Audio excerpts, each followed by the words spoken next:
Good afternoon, everybody. Did you know that sleeping in worship service cause you to die?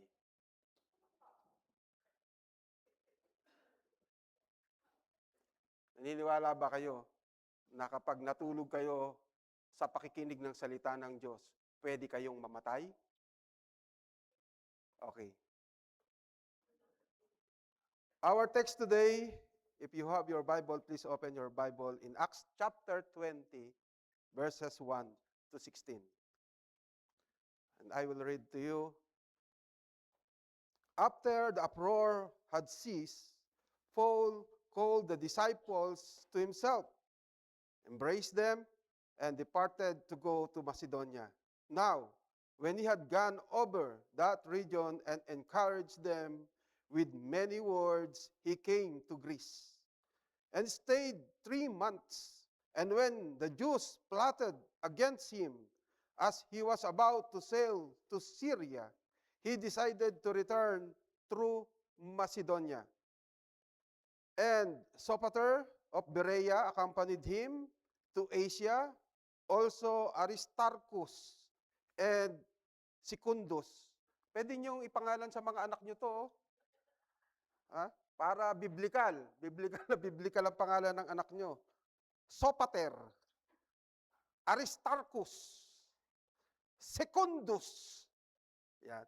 Secundus of Thessalonians, and Gaius of Derbe, and Timothy, and Tychicus, and Trophimus of Asia. These men, going ahead, waited for us at Troas. But we sailed away from Philippi after the days of unleavened bread, and in 5 days joined them at Troas, where we stayed 7 days. Now, on the first day of the week, when the disciples came together to break bread, Paul, ready to depart the next day, spoke to them and continued his message until midnight. Pwede pala mag-service tayo from the morning up to midnight. Are you willing? Wala. There were many lamps in the upper room where they were gathered together. And in a window sat a certain young man named Eutychus. Yan, pangalan, pwede nyo rin ipangalan yan, no? Sa anak nyo, si Eutychus. Who was sinking into a deep sleep. He was overcome by sleep, and as Paul continued speaking, he fell down from the third story and was taken up dead. Yan ang sinasabi ko sa inyo. Tingnan natin kung sino ang matutulog. Baka mamaya, mawala na yan. Verse 10. But Paul went down, fell on him, and embracing him said, "Do not trouble yourselves, for his life is in him." Now, when he had come, had broken bread and eaten, and talked a long while, even till daybreak, he departed. And they brought the young man in alive. And they were not a little comforted. Then we went ahead to the ship and sailed to Assos. There, intending to take Paul on board, for so had given orders, intending himself to go on foot. And when he met us at Assos, we took him on board and came to Mytilene. We sailed from there, and the next day came opposite Chios. The following day, we arrived at Samos and stayed at Trogyllium. The next day, we came to Miletus, for Paul had decided to sail past Ephesus, so that he would not have to spend time in Asia. For he was hurrying to be at Jerusalem, if possible, on the day of Pentecost. So, Do you understand what the verses is saying to each and everyone? Read it again. Alam po ninyo, sa mga panahon na ordinary lang, ordinaryo, hindi siya parang extravagant tag dito na activity or not in the time of trials or persecution, just ordinary. Do you think God is working? So, we all know that God is the owner of the church. So, because He is the owner, He is in control, He is the provider, He leads us, He cares to all of us. Just like an architect who owns the building he designed. So, alam natin kapag ka-architect, siya ang nakakaalam kung paano gagawin, kung paano yung mga bagay na po pwedeng unahin kapag ka nagpagawa siya ng isang building. Just like a master potter shaping the clay, it depends in his hands.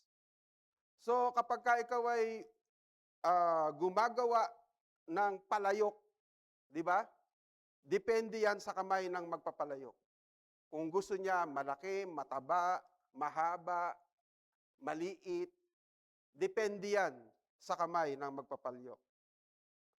So, when Jesus told to Peter in Matthew chapter 16, verse 18, He said, I will build my church. So, Jesus said to Peter, or, the name Peter in Greek is Petros. It means a small rock. It means Peter is not suitable to build a church. He is not the foundation. Hindi siya pwedeng paglagyan. He is not the rock. Hindi siya karapat-dapat paglagyan ng iglesia. So, and then, Jesus point out Himself. And He said, in this rock, I will build my church. So, yung sinasabi ni Jesus Christ, sa Kanya itatayo ang iglesia. Because Jesus Christ purchased it in a high price. In Acts chapter 20, verse 28 says, Therefore, take heed to yourselves and to all the flock among which the Holy Spirit has made you overseers, to shepherd the church of God, which He purchased with His own blood. Kaya siya po ang may-ari ng simbahan. Siya po ang may-ari ng iglesia.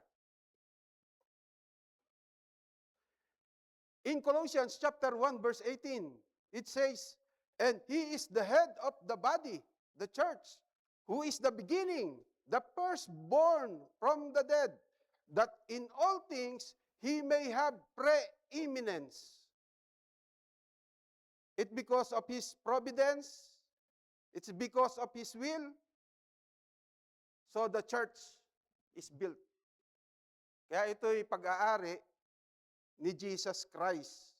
Tayo ay pag-aari ni Jesus Christ. Kung ano ang gusto ng may-ari, siya ang masusunod. So in our text today is dealing about ordinary days for Paul and for his companion. But carries his church through ordinary means. On those ordinary days of these ordinary servants. But in this ordinary, God is working faithfully. Kumusta mga kapatid yung mga ordinaryong bagay sa atin? Yung mga ordinaryong nakikita, ordinaryong kalagayan ng ating buhay mula Lunes hanggang Sabado, ordinaryong pagdadrive papuntang trabaho, mga ordinaryong bagay. Hindi mo ba napapansin sa kahit sa ordinaryong bagay na ating ginagawa, ang Diyos ay kumikilos? Ang Diyos ay nagpapaalala. Ang Diyos ay nag-iingat. Ang Diyos ay gumagawa. So, how God works for us even in some ordinary days. Paano ba kumikilos ang Diyos sa atin? Paano ba kumikilos ang Diyos sa iglesia? So let us examine our text today. Number 1, in verses 1 and 2. It says, after the uproar had ceased, Paul called the disciples to himself, embraced them, and departed to go to Macedonia. Now, when he had gone over that region and encouraged them with many words, he came to Greece. So did you notice the emphasis, the word encouragement? Diba? So I want to say to all of us that like Paul,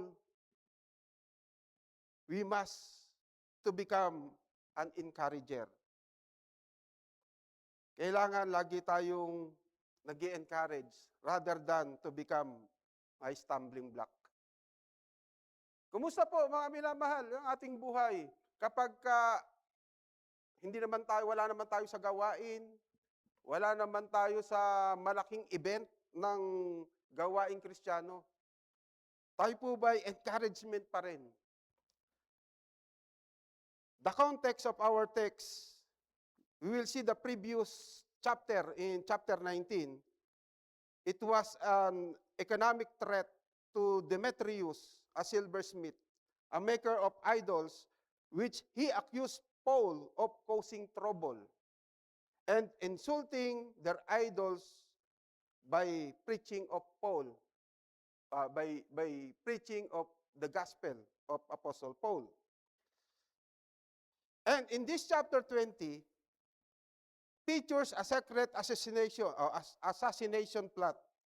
The Jewish leaders planned to kill Paul when he was ready to sail to boat to Syria. But by God's grace, those hindrances to Paul ceased. And after those uproar, Paul encouraged the saints. So nakita po natin, sa simpleng pangyayari, hindi naman alam ni Paul kung ano yung mangyayari sa kanya. It is only God knows. Hindi naman alam kung ano yung mangyayari kung siya'y matutuloy papuntang Syria. Hindi niya alam na may mga banta sa kanyang buhay. Hindi niya alam yon. It is only God knows. At kahit nasa simpleng bagay, sa mga ordinaryong bagay sa buhay ni Apostol Pablo, ang Diyos pa rin ang kumukontrol. Kaya napakahalaga mga kapatid, sa ating buhay alam natin na ang Diyos ay makapangyarihan sa lahat na kumukontrol ng lahat ng bagay. At dahil dito, kahit ano yung buhay na binuhay ni Paul, sabi dito, si Paul ay naging encourager. So be an encourager. It is an essential to our church. It is not an optional work for everyone in the church. It is essential. Mahalaga na tayo ay encouragement. Kumusta po yung ating mga pananalita? Yung ating mga sinasabi sa ating mga kapatiran, sa mga tao, yun ba'y encouragement? So, the word encouragement in the Greek word is parakleo in the form of verb. Pero pagka ginamit natin siya sa noun, ang tawag dyan ay paraklesis. So it means to strengthen, exhort, comfort, build up. Yan ang ibig sabihin ng encouragement. Yung bang salitang lumalabas sa ating bibig, encouragement? Nakakapag-exhort ba? Nakakapagpalakas ba? Nakaka-comfort ba? The ministry of Paul is not only preaching and teaching or to focus only into the doctrinal stand. He also doing pastoral work. He just not only knows the word, he applies the word to himself and to his ministry. Kaya yung pagiging witness, yung pagiging encouragement, o sabihin na natin, patotoo in Tagalog. Ang patotoo ay hindi lamang sa salita. Di ba?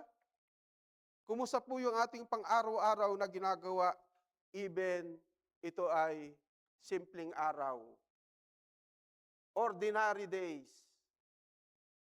encouragement pa rin ba? O encourager pa rin ba tayo? In our view, in doing ministry, is God uses all of church activities as the means to sustain His people. He uses our Bible study or small group, prayer meeting, fellowship, and some words of encouragement. Alam natin na ginagamit ng Diyos yan.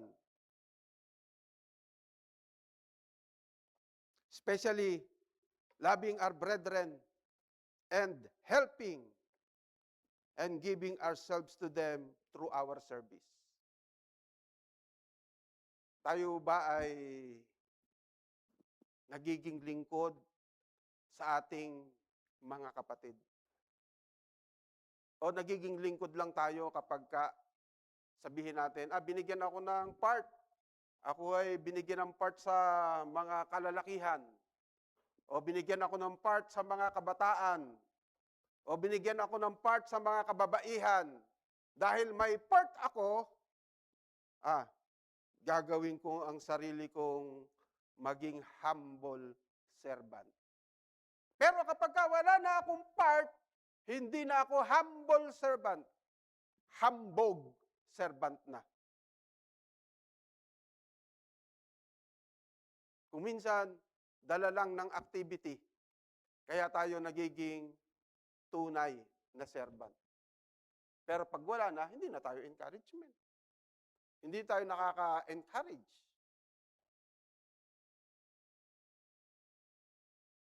So, encouragement, to be an encourager, is the one of those important means to help our brethren. So, anong ibig sabihin ng talata? Be an encourager. Hindi lamang sa church, hindi lamang kapag may activity, kundi maging buhay natin. Sa lahat ng panahon, sa lahat ng oras. Dahil ang tinitingnan ng mga tao ay ang buhay ng Kristiyano. Hindi ba napapansin? Doon sa New Testament, sa Book of Acts, wala nang tinitingnan dyan kundi yung mga disciples. Wala nang tinitingnan dyan kundi yung church. Wala nang binabantayan kundi yung galaw ng church. Dahil dapat makita sa church ang pagiging ilaw. Tinanggap mo si Jesus Christ, nasa puso mo si Jesus Christ, then, sabi ni Jesus Christ, ikaw ay ilaw sa sanlibutan. Dahil tinanggap mo ang ilaw, ikaw ay liwanag dito sa sanlibutan. Yun lang ang tanong sa atin ngayon, ang unang points. Are you an encourager or a stumbling block? Nakakatisod ka ba? O maraming nabe-bless sa buhay mo? So, kung ikaw ay tunay na Kristiyano, marami ang mabe-bless sa buhay mo. Number 2, anong ginagawa ng Diyos? How God's work for the church. Number 2, God protects His church through His providence. Verses 3-6. And when he stayed 3 months, and when the Jews plotted against him as he was about to sail to Syria, he decided to return through Macedonia. And Sopater of Berea accompanied him to Asia. Also Aristarchus and Secundus of the Thessalonians, and Gaius of Derbe, and Timothy, and Tychicus, and Trophimus of Asia. These men, going ahead, waited for us at Troas, but we sailed away from Philippi after the days of unleavened bread, and in 5 days joined them at Troas, where we stayed 7 days. So in the text, Paul was planning to sail going to Syria, but a plot by the Jewish force, by a plot by the Jews forced him to change direction. So this is not coincidence. It is clear God's providence. So, in this incidents, we will see God's sovereignty, for He directs the path of Apostle Paul. Maliwanag na ang Diyos ang siyang gumagabay, ang Diyos ang siyang kumikilos, ang Diyos ang nangunguna, nagda-direct kay Apostle Paul. Paul's plans were good. It is a good plans. He is looking for a place to preach and teach the gospel. And if it is possible, to plant churches. That is not bad plans. But God had better ones. God changed the route of Paul, and it is not a failure for Paul, but it is God's protection. To him who don't know what will happen next, as believers, we believe that God ordains whatsoever come to pass in every event of our lives, whether it is big or small events. If we are Jesus' follower, He will protect us. In John chapter 10, verse 28 says, "And I give them eternal life, and they shall never perish, neither shall anyone snatch them out of my hand." Verse 29, "My Father who has given them to me is greater than all, and no one is able to snatch them out of my Father's hands." Kaya yung proteksyon ng Diyos, yung paggawa at pagkilos ng Diyos, nandoon sa kanyang tunay na anak. Psalms 121, verse 7 to 8, "The Lord shall preserve you from all evil. He shall preserve your soul. The Lord shall preserve your going out and your coming in from this time forth and even forevermore." Nakita niyo yung mga pangako ng Diyos sa kanyang mga salita? Hindi raw niya tayo iiwanan. Hindi tayo pababayaan ng Diyos. May problema? Yes. May trials? Yes. May hardships? Yes. Nandito tayo sa mundong ito. Pero ang pinakamaganda, pinangungunahan tayo ng Diyos. Sometimes this providence is invisible, but later we will recognize. Paul likely did not know the details of the plot. He simply saw the way of the Lord. He simply saw circumstances shift, and he obeyed, being totally surrendered his life to God, totally take the responsibility of being an apostle. He is ready to obey God, and the Holy Spirit leads him to God's way. Hindi niya alam kung ano mangyayari. Hindi niya alam yung mga planong kung ano man ang pwedeng gawin sa kanya. Pero dahil siya ay nasa Panginoon, iningatan siya ng Diyos, marunong naman siyang sumunod sa Panginoon. Kaya mga minamahal, napakahalaga na marunong tayong sumunod sa Diyos. Marunong tayong sumunod sa salita ng Diyos. Hindi tayo ilalagay ng Diyos sa mga bagay na ikasasakit natin. Kaya tayo nasasaktan, alam nyo, sinusunod natin gusto natin. Kaya maraming nasasaktan ng kalooban, nasasaktan ng puso't isipan. Alam nyo kung bakit? Sinusunod natin yung ating sariling gusto. At hindi natin sinusunod ang salita ng Diyos. So, sometimes, in our time, many of us wants explanation of God's providence before we obey and trust Him. Yan ang gusto natin eh. Maliwanagan natin mabuti ng maliwanag na maliwanag na maliwanag bago tayo sumunod. It is not the way of the Lord. Ang way ng Lord, obey. Walang complain. Obey lang.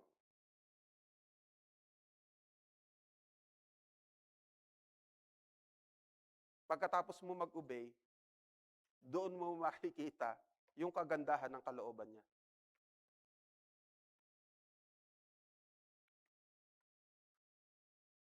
God's will to us is to obey Him first. Even we don't understand. And later, it will be clear to each and every one that doing His will is the very best for our good. Di ba? We will recognize the goodness of God. The goodness of following Him. We will not understand God's providence if we don't want to obey Him. Paano mo maiintindihan ang pagiging sundalo kung hindi ka naman nagsundalo? Paano mo maiintindihan ang pagiging magulang kung hindi ka naman nag-asawa at hindi ka naman nagkaanak? Di ba? Paano mo maiintindihan ang magmahal kung wala ka namang boyfriend at girlfriend?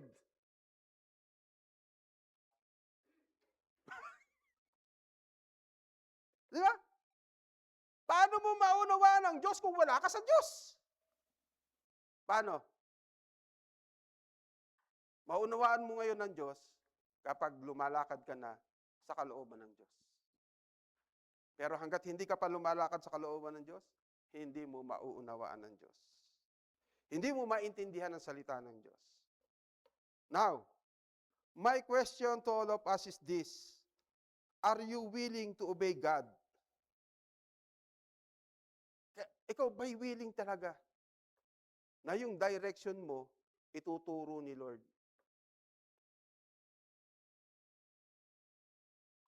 Kung hindi ka mag-o-obey,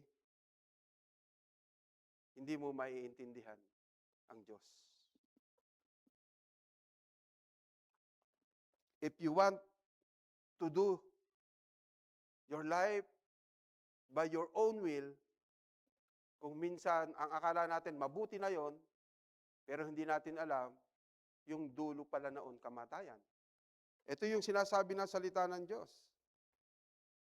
I want to give you a verse that I pray that this verse will help you to accept the way of the Lord. In Proverbs chapter 14, verse 12, it says, there is a way that seems right to a man, but its end is the way of death. Nakita nyo? Merong parang ang akala natin ito ang tama dahil ito ang gusto natin. Parang ang tingin natin ito ang talagang pinakamabuti para sa atin. Pero hindi natin alam, ang dulo pa noon ay kamatayan. Pagkasawi. Pagkapahamak. Kasi ang ginusto mo, yung gusto mo. Pero kung sinunod mo yung kagustuhan ng Diyos, ano ang dulo nun? Eternal life. So, God is working through His providence. He protects His church through His providence. Number 3, how God works for the church and for us. God is the life giver. Ang Diyos ang nagbibigay ng buhay. Verses 7 to 12. Now, on the first day of the week, when the disciples came together to break bread, Paul, ready to depart the next day, spoke to them and continued his message until midnight. There were many lamps in the upper room where they were gathered together. And in the window sat a certain young man named Eutychus, who was sinking into a deep sleep. He was overcome by sleep, and as Paul continued speaking, he fell down from the third story and was taken up dead. But Paul went down, fell on him, and embracing him, said, "Do not be troubled yourselves, for his life is in him." Now, when he had come up, had broken bread and eaten, and talked a long while, even till daybreak, he departed. And they brought the young man in alive, and they were not a little comforted. So this event is a warning to all of us. Don't sleep in the times of preaching.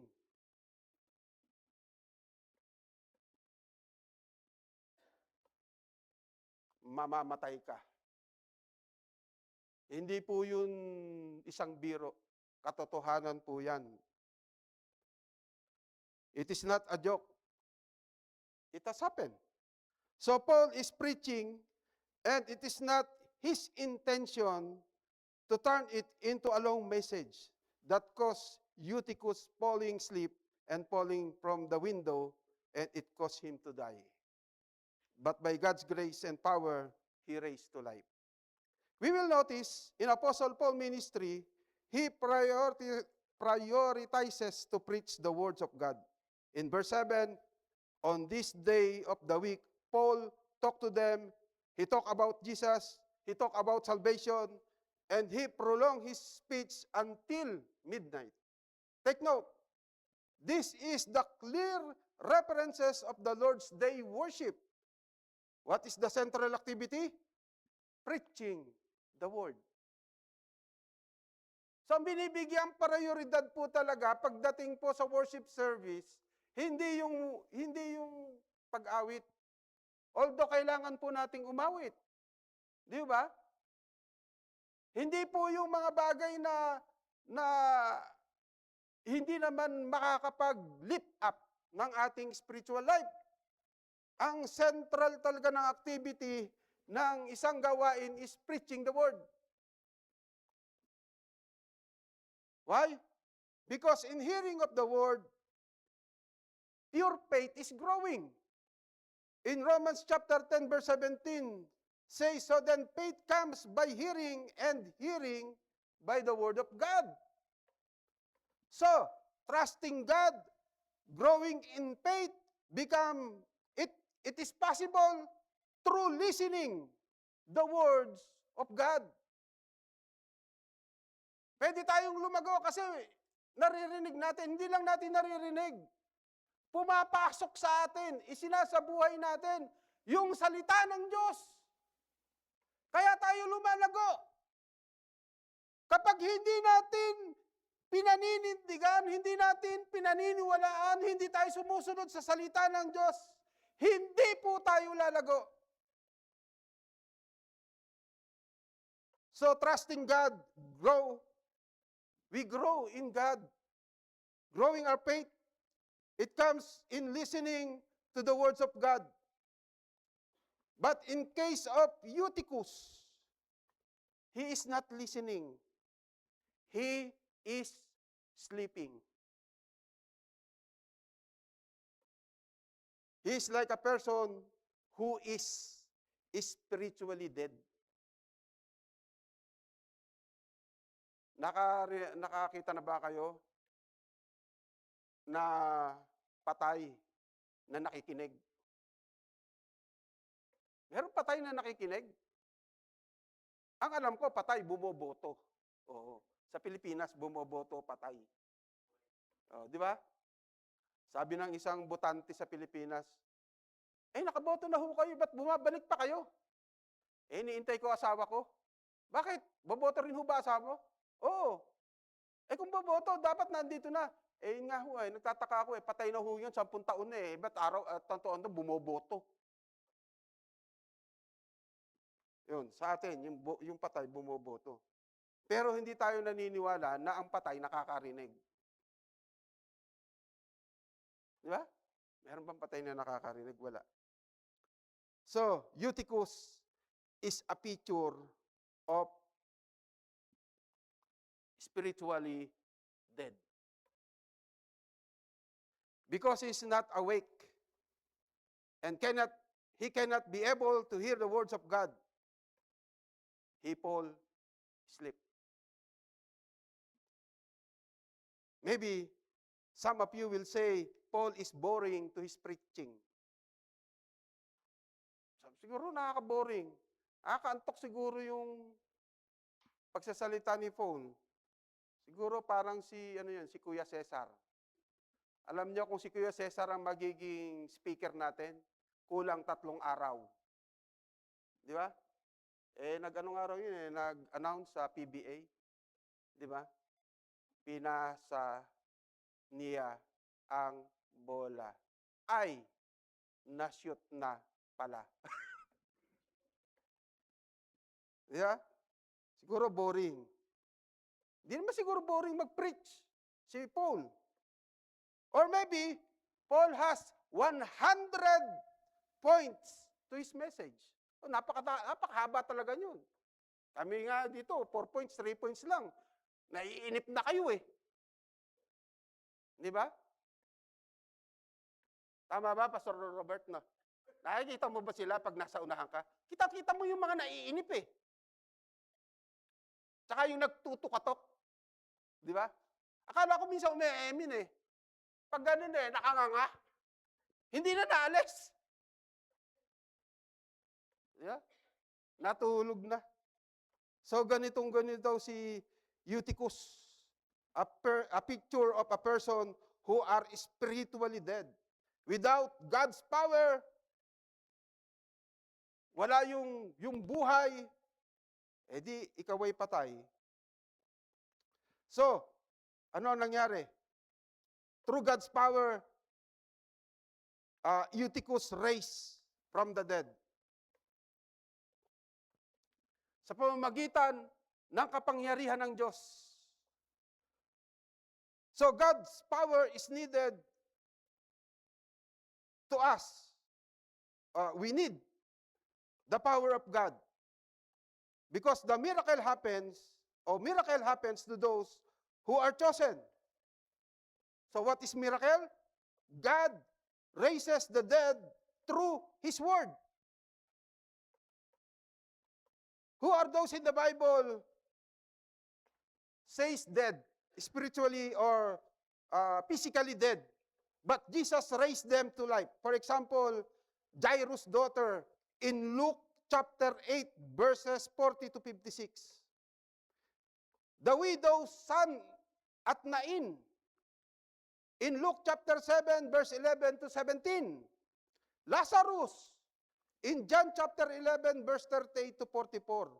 Those are people who died, but Jesus raised them and gives them life. In this text, Paul embraces the young man and says, "Do not be alarmed, for his life is in him." This is resurrection language. It is also what we heard to the prophet Elisha in 2 Kings chapter 4, verse 32 to 35. When a young boy died on his mother's lap, Elisha went into the room and prayed to God and lay down on the boy, mouth to mouth, eyes to eyes, hands to hands, and that boy back to life. It is also what happened to Prophet Elijah in 1 King chapter 17, verse 17 to 24. Elijah carried the sick boy upstairs, prayed to God, and stretched over him 3 times until life returned. So the same of what Paul did to Eutychus. My point is this: it is not through the power of Paul, it is not through the power of Elisha, it is not through the power of Elijah, it is the power of God that gives life.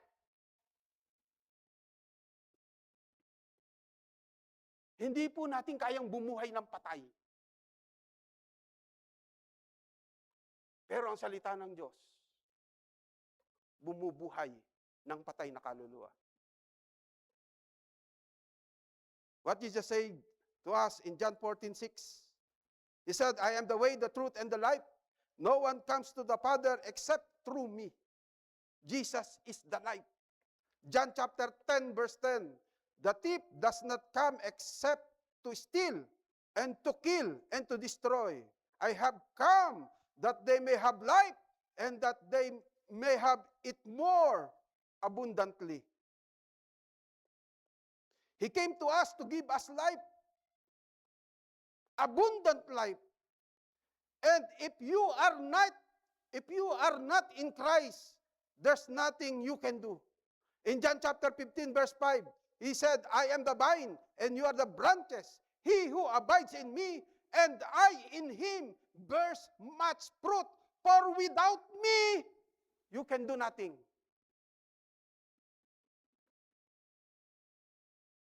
Kaya hindi natin magawang baguhin ang ating sarili.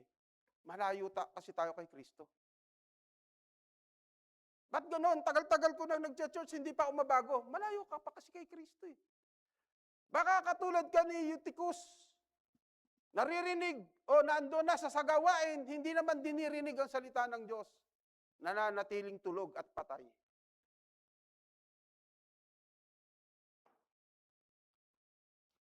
Galit ba kayo? O katulad ni Eutychus? Di ba? Kasi kung nakay Kristo ka, bibigyan ka buhay. Bubuhayin ang iyong patay na espiritual.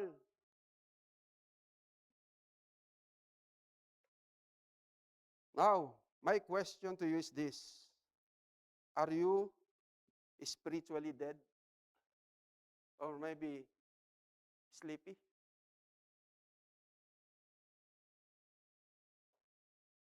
My brothers and sisters, let us come to Jesus Christ. He is the life. Kung talagang si Kristo ang bumuhay o lumapit o nagligtas sa bawat isa sa atin, hindi maaaring hindi tayo bubuhayin ni Kristo.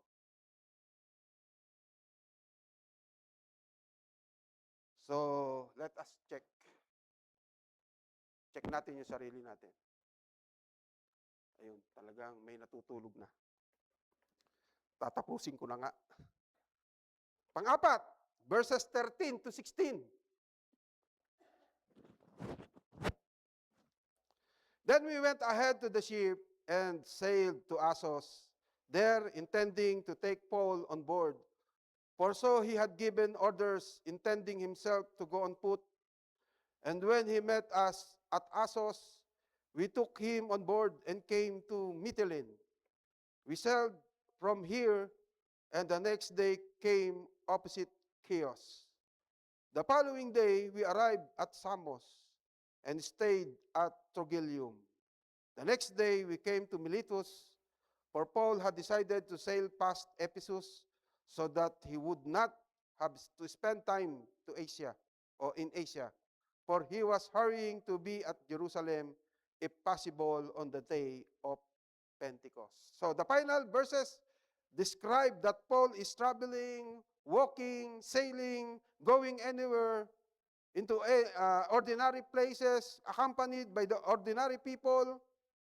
This time, no preaching, no drama, no miracles, just ordinary days. But still, God is working faithfully. Kala natin, sa bahay, nag-iisa ka, nagkakape, wala na ang Diyos. Hindi. Nasa iyo pa rin ang Diyos. Gumagawa pa rin ang Diyos. Nagdadrive ka, mag-isa, nandun ka sa iyong kotse, kala mo, wala, ikaw lang mag-isa. Hindi. Kasama mo ang Diyos. Baka kung minsan, inilalagay ka pa ng Diyos doon sa tamang daan, doon sa daan na walang disgrasya, hindi mo alam, meron palang ginagawa ang Diyos habang nag-iisip ka at nakataas ang paa mo sa ibabaw ng supa. Ministry sometimes is often ordinary.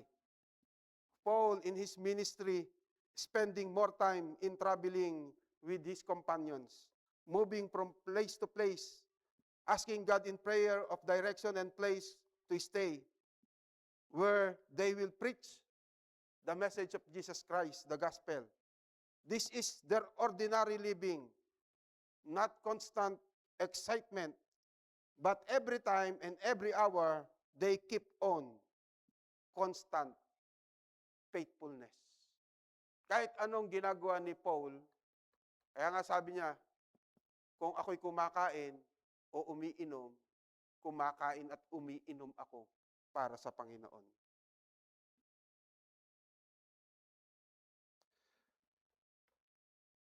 Mga minamahal, paano kapag wala na sa church? Wala na sa small group? Wala na sa men's ministry? Wala na sa women's ministry? Hindi nakasama yung mga kasama natin sa church. Parang ordinaryo na lang. Are we still walking in God's presence?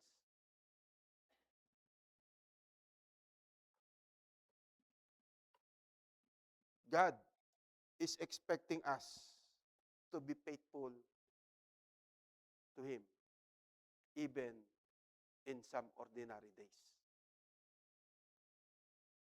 But be always sensitive of what direction of the Holy Spirit in us. Because sometimes in some ordinary days, doon naman ibibigay ni Lord yung taong sesyaran mo ng gospel. Baka kumari mo, pumunta sa'yo, mangungutang. Di ba? Sister Arlene, baka naman meron ka dyan, pahiram naman ng kahit $3,000. Di ba? Sometimes, ordinary days, pero lalapit sa iyo ang tao para ipanalangin, para gawin ang ministeryo para sa kanila. Hindi mo alam yun. Pero ang Diyos ang nakakaalam. Kaya, kahit ano ang ating ginagawa, kahit simpleng bagay lang, lagi nating tandaan, gagawin natin ang lahat ng bagay para sa Panginoon. Alam niyo yung gusto lagi, o desire ni Apostle Paul, his desire is to fulfill his duty as a minister of God's Word. Paul is living faithfully, even in the ordinary rhythms God has given. Sa lahat ng bagay, maliit man o malaki, ordinaryo man o extravaganza, si Pablo, si Paul, ay naninindigan lagi na maging tapat sa kanyang Diyos. So, dahil gusto niyang matulog, doon na tayo sa conclusion. So, in our lives, we have ordinary days, in our workplace, at home, with friends, driving your car, but still, we need to make our days faithful to our God. In our text today, we notice that God is working quietly and powerfully through our ordinary days. He strengthens us, He protects us, He gives us life, and sustains us, because God wants us to become faithful in our day-by-day living, in every hour, every minute, every seconds of our lives. Ang gusto ni Lord, faithful ka. Faithful tayo. It's not because of our own strength. It is because we all know God is always faithful to us. So in Lamentation chapter 3, verse 22 to 23 says, through the Lord's mercies, we are not consumed, because His compassion fail not. They are new every morning. Great is your faithfulness. Sa ibang salin sabi, the steadfast love of the Lord never ceases. His mercies never come to an end. They are new every morning. Great is thy faithfulness. Di ba? God is faithful to us. So ano ang gusto ng Diyos sa atin? maging faithful din tayo sa Kanya. Let us all pray. Lord, we come to you into your throne of grace to ask you, Lord, that the words that planted into our hearts will grow and bear much fruit.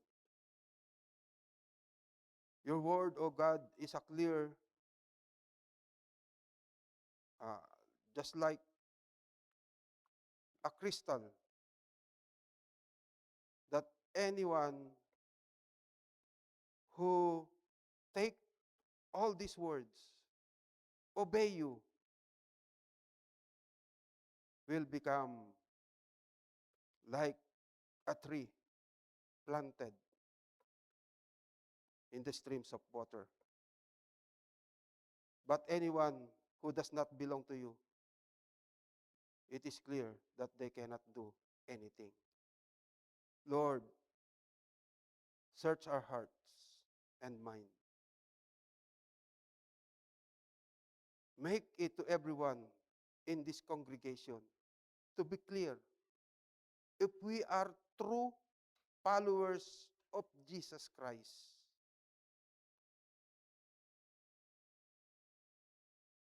makita namin, Panginoon, kung kami ngay tunay na mananampalataya. Tunay na nagtitiwala sa iyong mga salita. Tunay na kayo ang aming Diyos. And by your words that will works to everyone, will made clear that we are true children of God. We are true followers of Jesus Christ. We ask you, O Holy Spirit, lead us to our Lord and Savior. Maraming salamat po. And this is our prayer in Jesus' mighty name. Amen.